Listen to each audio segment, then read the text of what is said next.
வணக்கம். சென்னை நீலாங்கரையில் நடிகை அருணா அமலாக்கத்துறை அதிகாரிகள் சோதனையில் ஈடுபட்டு வந்தனர்.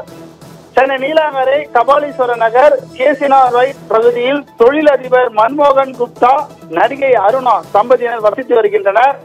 மன்மோகன் குப்தா வீடு பங்களாவில் உள்கட்டமைப்பு பணிகளை மேற்கொள்ளும் நிறுவனத்தை நடத்தி வருகிறார். அதேபோல் அவரது மனைவி அருணா தமிழ் தெலுங்கு திரையுலகில் நடிகையாக இருந்தவர். பிரபல இயக்குனர் பாரதி ராஜா இயக்கத்தில் வெளிவந்த கல்லுக்கோலியம் உள்ளிட்ட பல்வேறு திரைப்படத்தில் இவர் கதாநாயகியாக நடித்துள்ளார். இந்நிலையில் தொழிலதிபர் மன்மோகன் குப்தா மீது சட்டவிரோதமாக பண பரிமாற்றம் குறித்து வந்த புகாரின் அடிப்படையில் இன்று காலை முதல் சென்னை நீலாங்கரையில் உள்ள அவர்கள் இல்லத்தில் அமலாக்கத்துறை அதிகாரிகள் அதிரடியாக சோதனையில் மேற்கொண்டு வருகின்றனர்.